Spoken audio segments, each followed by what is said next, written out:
Mapagpalang araw na naman nga sa inyo guys. So for today's video, ayan, ay yung mga pang south natin.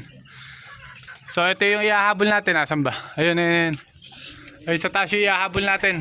Sa BBC natin sasali yan. Yun ako MacArthur. So sasampa natin bukas yan. So napakatagal na walang agis yan. Isang buwan yata. So puro paronda lang ginagawa nga natin ngayon. Tapos sa self-toss natin. So magdadagdag tayo. Sana makauwi sa training. Dahil derby na nga sa next week doon sa BBC. So sana makauwi sa oras. So paparisa natin yan pag ikakarga natin bukas. So ayan. Pakita ko lang sa inyo. Ayan yung mga pang south. So update ko kayo dito sa mga young bird nga natin. At yung mga young bird natin ay ito, tapos nang kumain. So tanggalin natin yung pagkain. So itong choco na to medyo mahina to. Ito. Hindi makakain ng ano, hindi siya sanay makipag-agawan. So hindi katulad sa ibang kapatid niya. Ayan. So malalakas na.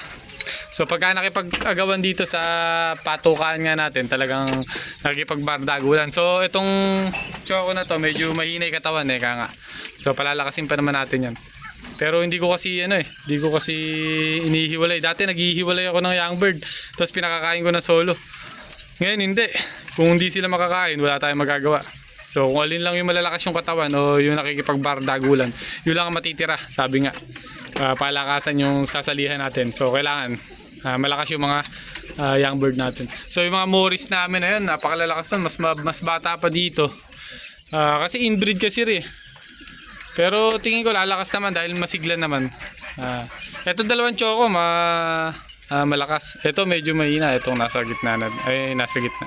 Medyo mahinang hindi makaagaw ng maganda sa kakanan.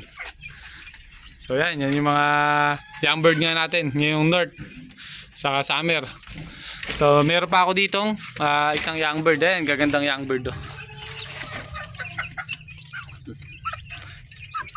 So ito pa.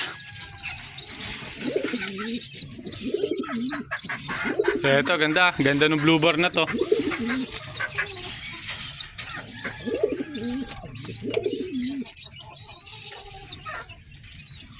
So inihiwalay ko na nga yung mga hen na pinaris nga natin dyan. Yung hen na pinaris natin, yung producer natin ng 2 times back to back. Pagudpod Santa Ana finisher. Tapos Alin Summer finisher. Tapos inilaro pa natin Tacloban. So yun yung nanay ng mga pityo na yan. Tapos itong kak naman natin na ito, super set winner ng summer race. So inihiwalay na natin para makondisyon. So ganun lang naman tayo naghihiwalay talaga tayo. So tulad na to, yung Morris Gordon natin, nakadalawa na tayo. Yung isang panlipad nga natin na kapatid na to, nandito na. So may tumutubo ng pakpak kayo na yun, nasa dulo. So medyo malabo. Kaya inihiwalay na rin natin yung hen. So ganun lang naman tayo pagka alam natin na malapit na mag-itlog. 2 weeks mahigit or 18 to 20 days yung pityon, iaalis ko na yung yung mga babae. So gandang inakay na to. Healthy. Ayan. Ganda. So sana bumira lang. Ito yung tatay nung kamigin finisher nga natin. Ayan. So iniagis ng bigan. After ng bigan, wala nang Tugigaraw, wala na Santa Ana. Pagkayari ng bigan, napakalayo, puro kaliwa yung hagis nun. Tapos yung anak niyan, huling hagis, bigan, tapos isinampa na kagad ng kamigin.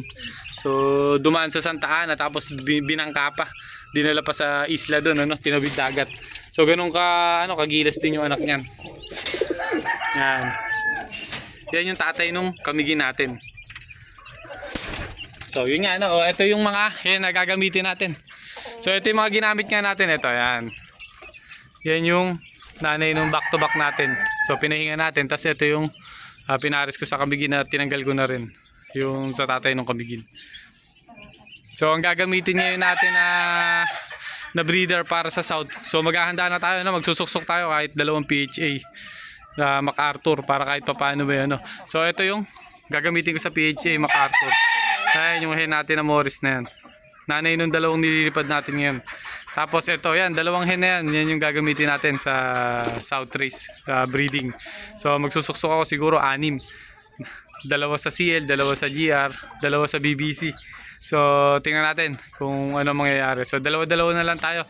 Hindi na, nangihinayang din kasi kapag nagsasali ko ng ibon tapos hindi ko maisali sa lahat ng fundraise or yung mga palaro ng club. Kaya nagbawas tayo para sa ganun.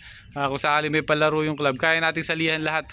So, sabi nga, kahit na marami tayong magagaling na breeder or sureball na breeder na talagang idudulo tayo, mag-breed lang tayo sa naaayon sa ating budget.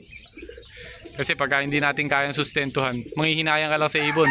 Maaaring mag-breed ka ng marami, 20 piraso, tapos 10 lang maisasali mo. Tapos yung 10 pala yung hindi mo naisali, nandun pala yung mananalo. Yung 10 naisali mo, nandun lang yung, yun lang yung mga hindi nanalo. Ano? So yung call-in pa yung hindi mo na-entry.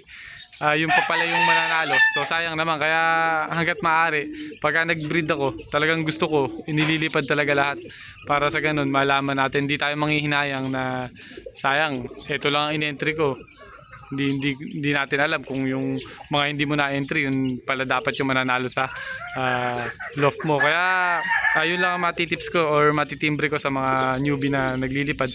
So hindi porki marami kayong breeder sasalang nyo na lahat. So magsalang lang kayo na ayon sa kaya nyo ilipad.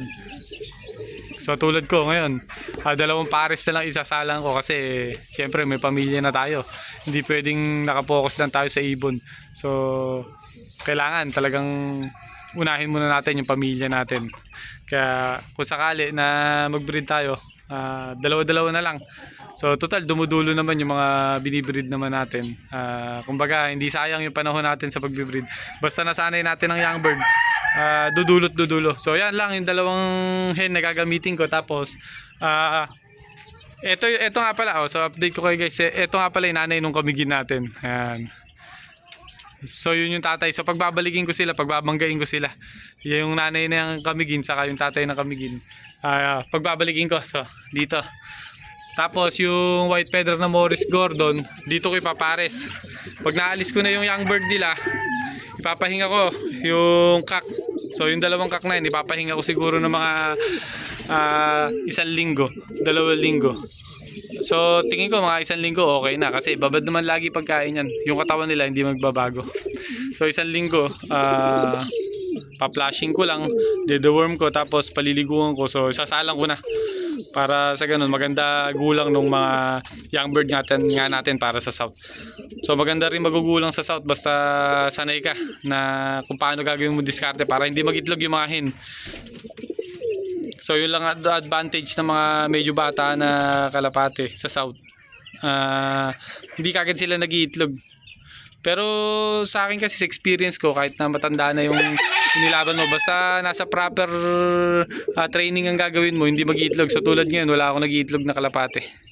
So maganda yung pagkaka-training nga natin. So yun lang, hanggang dito lang guys yung video natin. Ingat kayo guys, God bless.